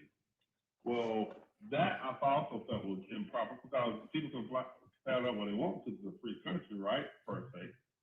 But yet he was restricting the lobbyists from doing a lot of things. So that being that. Then some issues came up during the trial. For example, we had two witnesses that were able to establish that Judge Jacob York set Dr. York up. In other words, the government paid for Jacob York to have a condominium in Atlanta, and also to recruit people to say these things about Dr. York. You follow me? So they were financing trips back and forth to Disney, stuff like that. But the government was financing these things to create this perception and to group them together so they can start coming up with their lies and stuff, how they want to tell people, about things. So anyway, we had a witness that was going to say that this was a conspiracy that was set up. That was one part of our defense, that there was actually a conspiracy to frame Dr. York on certain things. Follow me? Had two witnesses that were going to say that, but just Dr. York, we had to have before to present that defense. Judge Royer wanted to hear a proper and question those witnesses before the jury heard this. He actually ruled that they cannot testify. I said, well, Your Honor, that goes to weight, not their admissibility. They should be able to testify, and if the government wants to cross-examine them, then let the jury decide whether or not they're credible or not you. And then, so that really was the straw that broke the camel's back in terms of me saying he's biased. I thought he needs to recuse himself because he's biased. All right. And so we went on back. Hold on, we just want to get clarification on that. You mean the judge himself said that you could not bring witnesses that was going to testify for the defense? I don't. But that would help. That would help our defense. Well, a lot of things shouldn't happen, but they happen. Now, let me ask you a question. Should that have happened? No. Did it happen? Yes. All right. So there should be, my argument was there should be no restriction on what defense presents. However we think is a colorful defense, as long as it's not crazy, we got two witnesses saying this happened, that we should be able to present it. And to corroborate that point, one of the jurors that hung up the jury said she felt that they had set him up. This was without the corroborating evidence that he kept out. You see? She didn't even hear from these witnesses. She came up with that based on the other evidence in the case. Judge said, I think they set him up. So we don't able to bring that in. So ultimately, the combination of those things caused me to ask the judge to recuse himself. He said to me, he said, I've never had an attorney speak to me like that in my life. I said, I've never had a judge treat me like you treated me in my life. Wow. That's how it went. So, and a lot of times, another thing he did, they turned the audio on and off. If you weren't in the jury, there's a lot of things that happen in the jury in the courtroom, that the people in the closer couldn't hear. It was like they turned it off every now and then. So it was not fully public. Wow. The only people that really saw the entire case was me and Dr. York from our side. So I requested that Manny Aurora, requested at some point that Manny Aurora recuse himself from the team. I fired him. I said, you got in the lead. The reason for that was, that's another fact, I don't know if y'all know this, but anyway, Dr. Bright was going to be testified on in terms of some of the medical evidence they found. One of the main things in the case was that there's no physical evidence. I'm not talking about STDs, I'm talking about no physical evidence that would support the fact that these children have been raped like they were. They little kids and stuff should have been people going to the emergency rooms and so forth and so on. You follow me? If they were raped like they say they were at those ages, there should have been blood, everything everywhere. No, you would have to go to the emergency room, right? But no reports of those things. So he was testifying on that. But what happened is this: Manny Aurora changed Dr. Bright's resume. We call it Vita, his Vita. That's what, when doctors or experts testify. Anyway, he changed it and he excluded the fact that he was associated with the Nubian nation. Now, he did that. The downside of that was that when he opened up a cross-examination by the government, in other words, when he got to testify, he said, he gave us requirements. He said, then she said, well, you were associated with the Nubian nation, right? He said, yes. He said, well, you didn't put it in your Vita. He said, well, I did put in my Vita. But Manny Aurora changed that. So thus what happened is it messed up his credibility. That by going back and forth with this, you trying to hide things you associated with the Nubians when he did not hide it. You follow me? So that hurt his credibility from that point on. You follow me? So he was said about Manny Aurora. So at that point, I told, but yet Manny told the government that he did change it, and so that he set the government up to ask that question. You follow me? I said, well, Manny, you got to go. Not only did he railroad you, he let the government know which tracks he railroaded you to. Exactly. And so they were ready to ask the question. Right. They're pre-ready. I said, no way, as a man, there's no way she would have known that. No way, unless she told her. You got to go. This is some very interesting information. I mean, this is the type of information that, this show is designed to get out to the public. People have to know the things that have gone on in this particular case, which is some of the things that go on in our justice system altogether. When any time that you have someone of influence whose ideology and mind is to empower people of dark skin and woolly hair anywhere, and it seems like this railroading is just so blatant. Can you give us any other examples of why you think this trial was not fair? Well, one thing wasn't fair. One, I just think they made the entire federal charge up. Because child molestation is what they argued, but child molestation is not a federal charge, not a federal crime. Wow. So child molestation is a state crime. There's no federal crime that says child molestation. Now, the significance of that is that I even argued this in one of my interviews. I said, I consider the federal case as a punitive measure, redundant, making it redundant what they charged with in the state case. Because if child molestation is not a crime federally, then why they even go forward with it if all they're trying to prove is what he's already pled guilty to in the state case? My point is this. Only thing that federal government can go forward with is the interstate commerce clause, under the interstate commerce clause. What they did, they made a stretch and said that, hey, he had people move from New York to Georgia for the purpose of molesting children. No evidence of that, okay? But they had the jury believing it was a molestation case. So the struggle I had was trying to tell the jury that even if you believe he molested children, that's not the crime. That's not the crime. That's not who he's charged with in the federal court.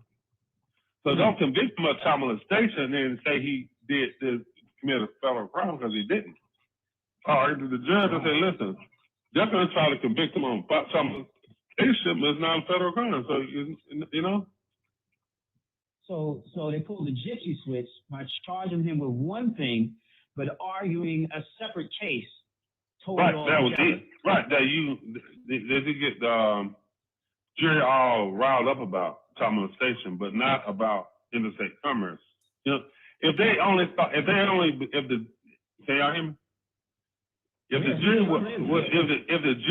jury only believe all we hear for is not child molestation, but just for him to go driving people back and forth, that would not have had the sparks and sensationalism. You follow me?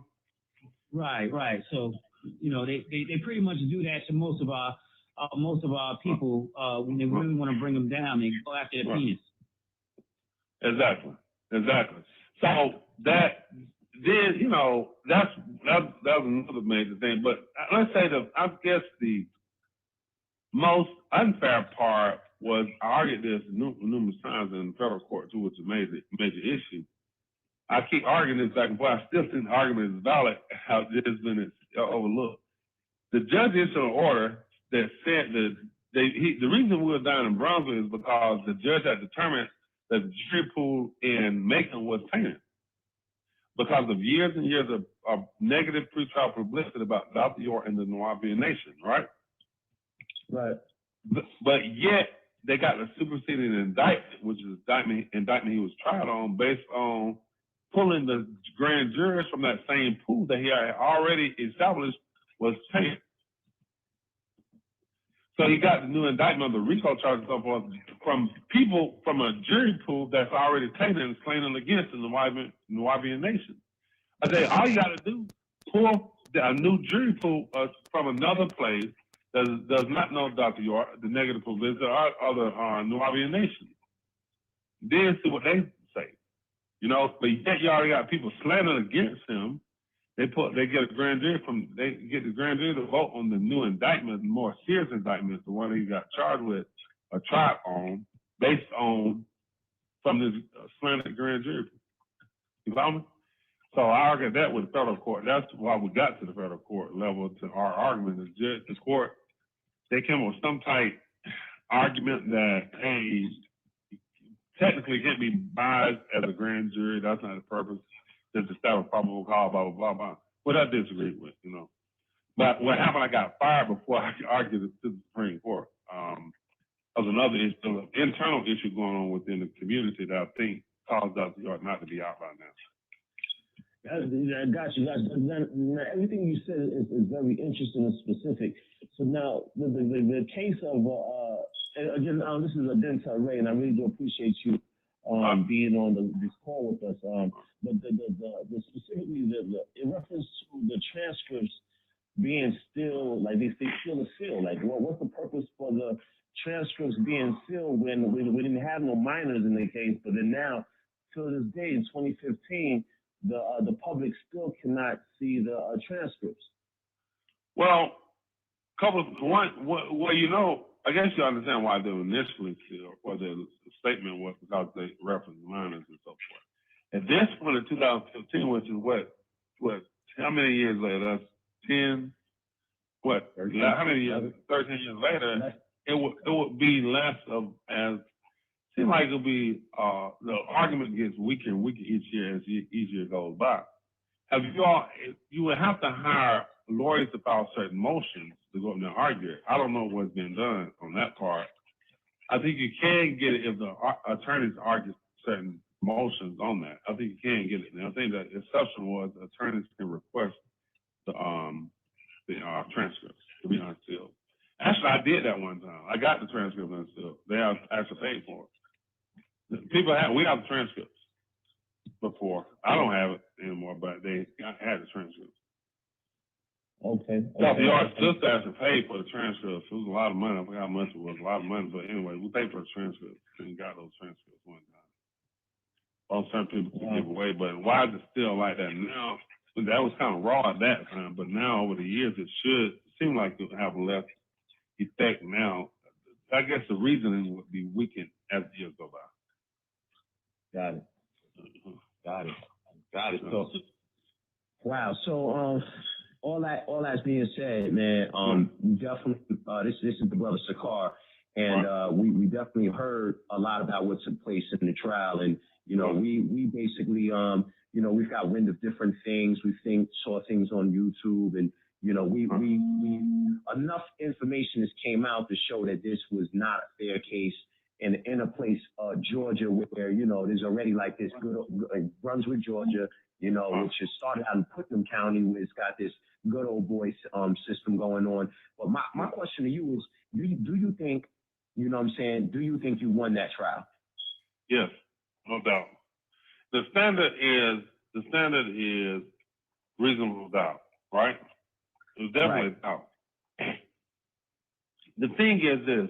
Just on the base issue of interstate commerce, there's no evidence that the children were brought down here because of interstate commerce. It just had sex. I mean, you know, they used the highway. So that the case was a child molestation case, a state case, not a federal case. You follow me? It had nothing to do with it. If you ask people, most people don't understand that fine difference though. If you ask people generally what was Dr. York convicted of, they don't say transport of children for interstate commerce, they say of child molestation. Is that accurate? That's pretty much the response you give. Am I right on that? That's correct. Hold on. Right, okay. I didn't even know what I don't even know what the trial, the actual charge was. Could you okay, so what is the charge? Could you say it the way it was? I'm saying all right. First of all, just digest this fact that child molestation is not a federal crime.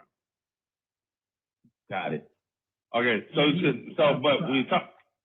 But in a federal trial, now state court it is. That he already pled in that. It's a federal trial we tried.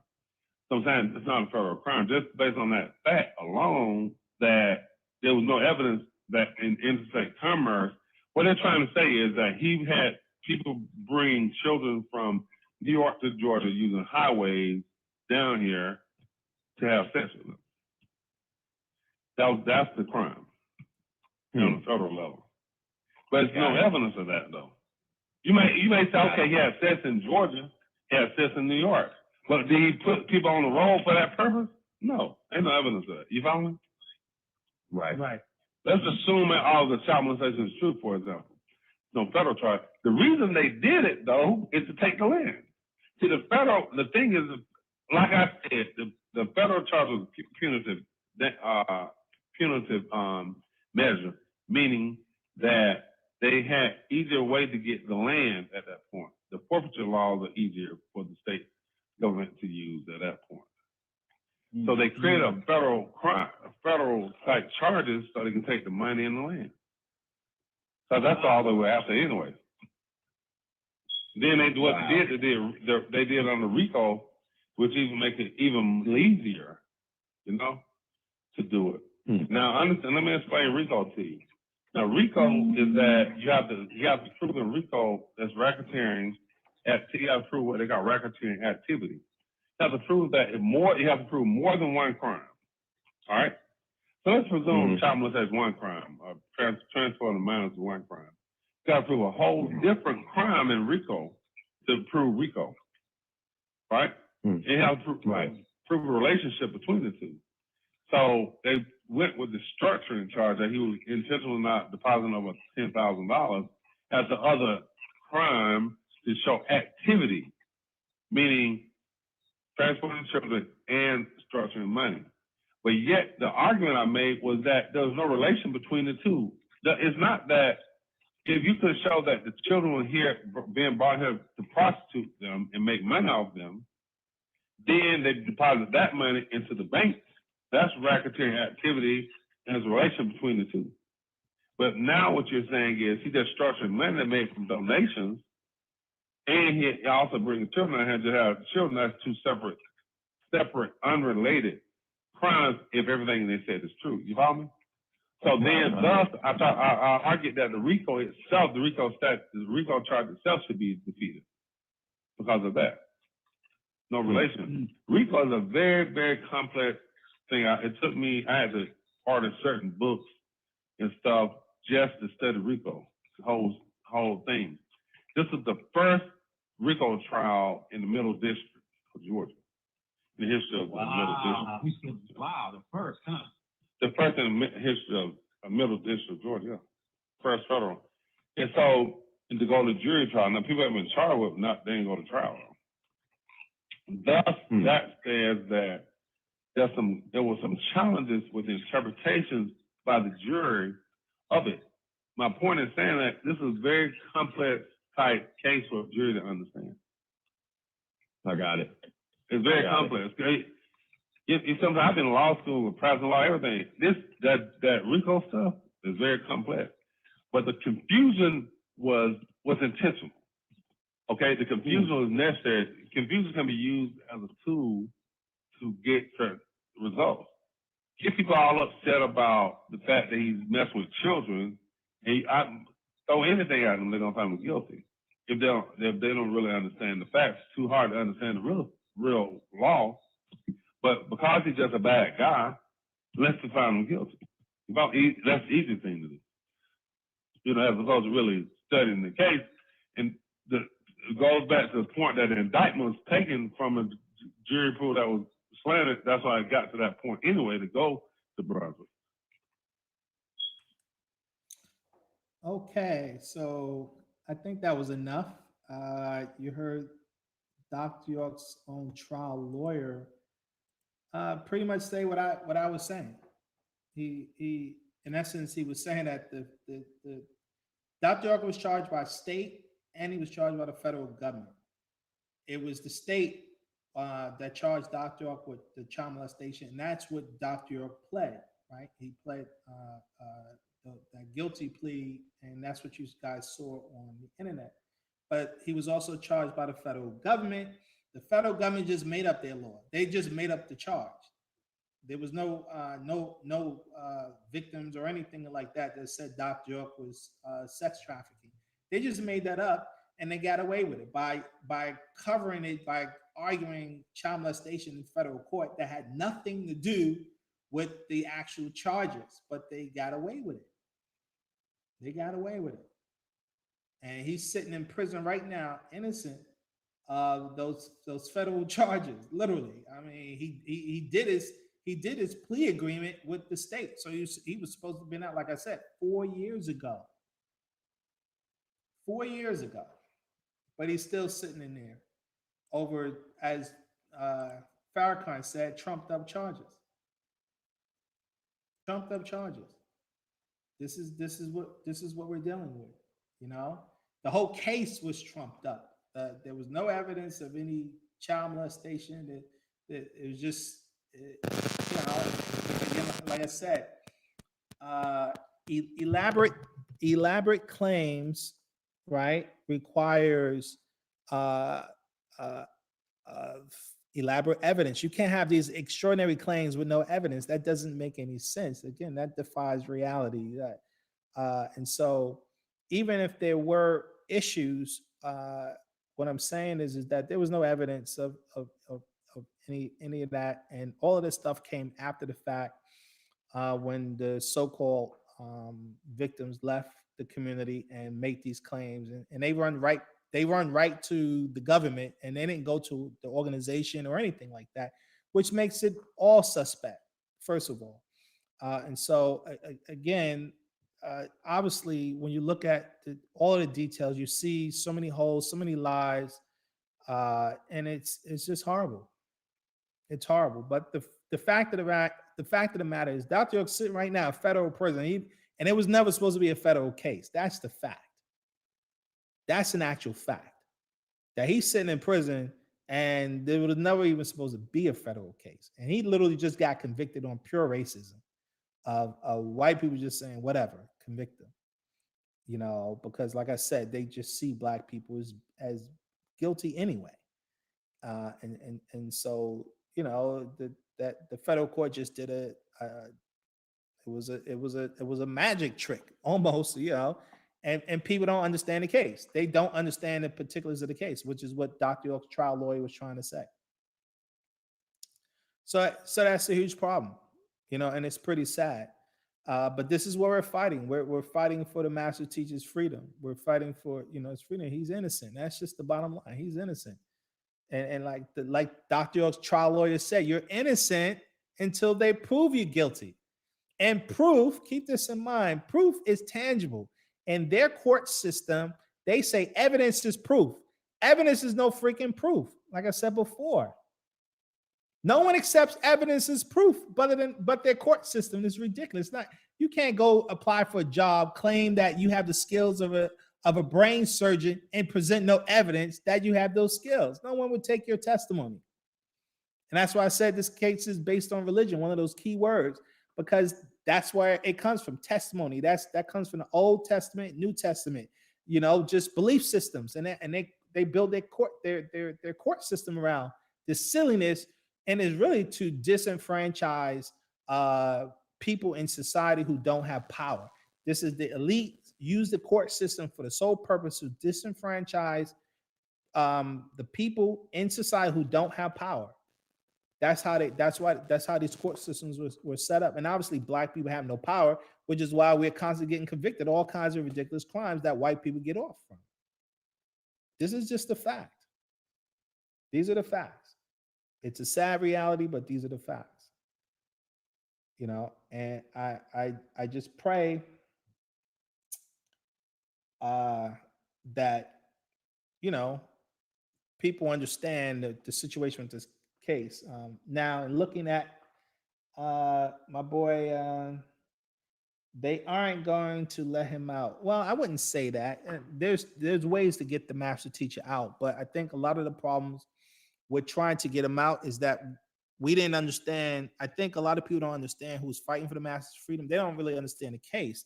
The master's case really is it's two things, because we're dealing with federal. Remember I said the federal case, they made up the charges, right?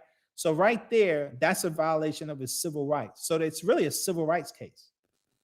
It was always a civil rights case, but the prosecutor got away with trying to argue a child molestation case, which was already resolved in the state.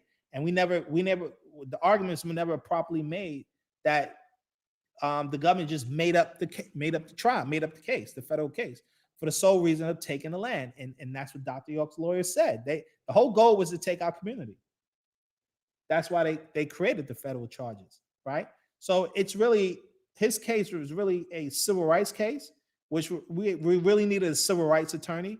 And his case was a human rights case of the unfair treatment on an international level, the unfair treatment that the United States court systems do to black people, black leadership. It's just an extension of the COINTELPRO program to dismantle black organizations, to make sure that black organizations can't thrive and develop their own community, to resolve their own problems, to force them to create our own nation. So the federal government has been stifling black organizations from day one.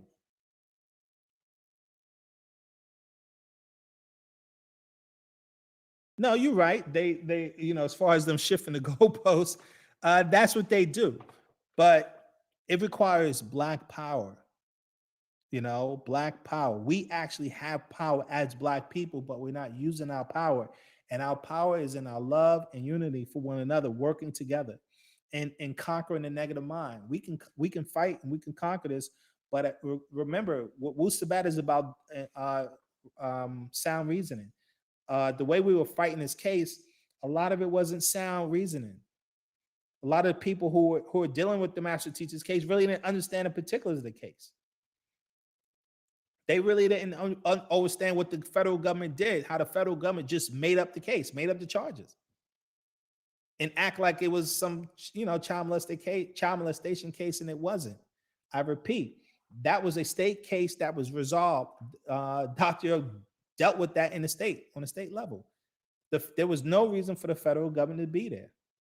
And it was only to take out community. That's all it was about, a land grab, which is what white people have been taking our land, for the last 500 years, still in our land. That's all the case was about. And people need to understand that this was a civil rights case. They were violating the master teacher's civil rights. They claim he's a citizen. The government just can't make up charges against a citizen. That's a violation of your civil rights. And it's a violation of human rights on an international level of how this white government has constantly disenfranchised Black people and tried to subvert Black organizations. No one wants to talk about that. And the evidence is overwhelmingly clear that that's what they did.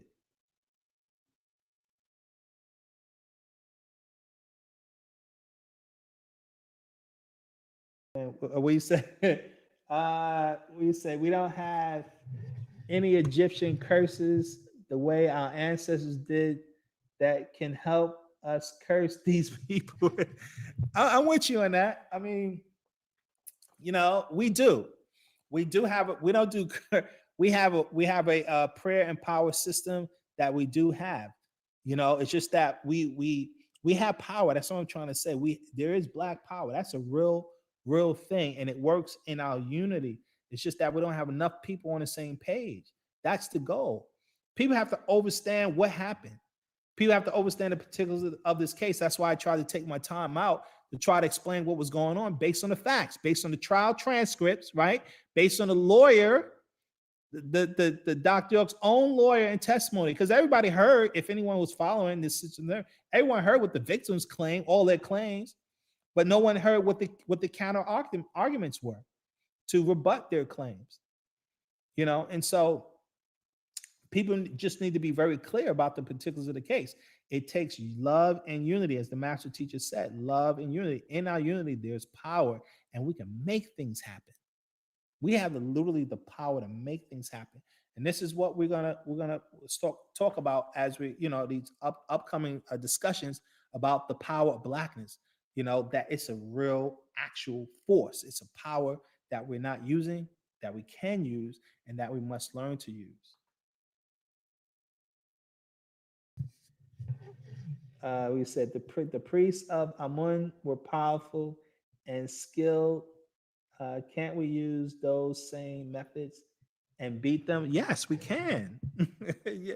We just have to learn them. The master teacher taught us all of the rituals, all of the things we need to do, all of the things we need to do. We're just not using our power. Like I said, it goes back to coming together, and it takes love. And I said the power of love is without judging, maintaining that love force, that energy, to tap into that love energy. Someone asks, how do you do that? The way you tap into the love force, the power of love, is to go into Blackness. To clear the mind, right? To clear the mind of all thoughts. Is going to a Black meditated state. And in that state is tranquility and peace. And as you practice this, you're actually being able to tap into an energy field. It's an actual energy field that you can harness. And that's harnessing that power. And once you're able to harness that power through the Blackness, right? Then it will open up senses, dormant senses that is in us that we will be able to utilize. Dormant senses of intuition, dormant senses of perceptions that we're not utilizing anymore. It expands our level of consciousness. It expands our level of mind. where we would be able to perceive and calculate on levels we never thought we were able to do.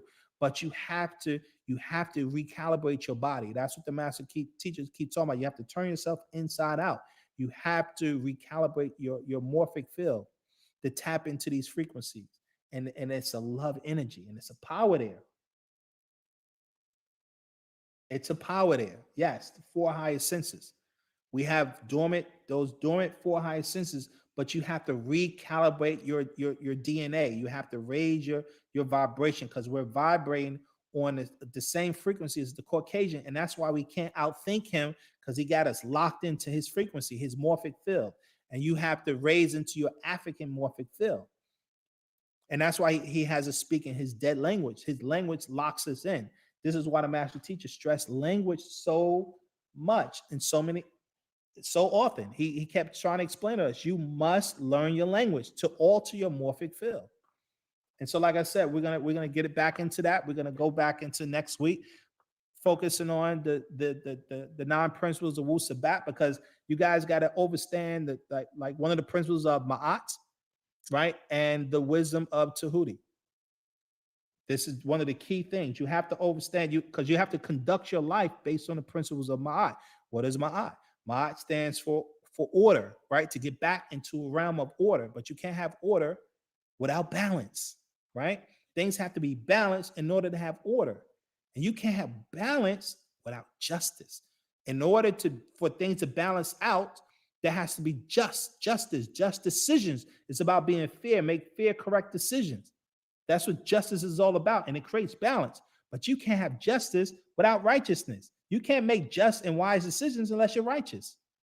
And what is righteousness? Righteousness is knowing how to make the right decisions. And how do you learn how to make the right decisions? Herein lies the wisdom of Tahuti. You have to have the wisdom of Tahuti to know what his righteousness is. And the first principle of the wisdom of Tahuti is you realize all is mind. And the 9 mind, which represents the black woman and the black man, mind creates all. And we have the mental powers to change everything around for the benefit of us. In fact, the Mukasu came out with a book years ago, back in the early 1900s, called Think and Grow Rich. Look it up. White boy wrote this book, Napoleon Hill. And that's a real power that, Mukasu have tapped, because they learned our sciences. And the book is called Think and Grow Rich. Now he's talking about how to, get financial gain, but you can use the same principles for us to build up our nation as a people, to think ourselves into success, into the accomplishments of our goals. But what keeps stopping us is the negative mind. It's always that negative thought, and those are negative spirit forces that make us have doubt. And you have to overcome those negative forces in us that make you give up, that make you lose focus.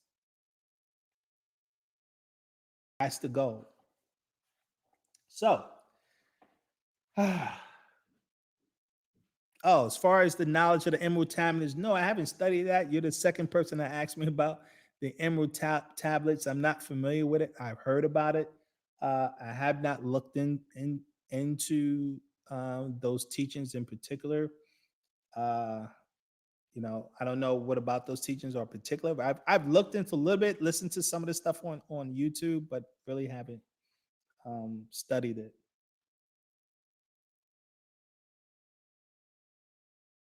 That's what they say, that the Emerald Tablets, what I was told, it was written by Tahuti. And this is why, one of the reasons why the master teacher put out the book, The Wisdom of Tahuti, something I've been recommending people get a copy of and study it. It's one of the books that you have to study in our organization. But it's that time, right? And I hope this discussion helped. For those people who's going to watch this discussion, please, you know me, I always recommend watch it more than once, because especially dealing with the master teacher's case is very complex. You have so many people out there with so much negativity, and hopefully this acts as a healing pill to fight a lot of the negative publicity that we get against the master teacher in regards to his particular case. I just hope they help for the most part. We have to heal as a people, and only through our love in our unity, can we overcome this situation? So I want to say to everyone, peace and love. And I wish you guys the best. Wadu.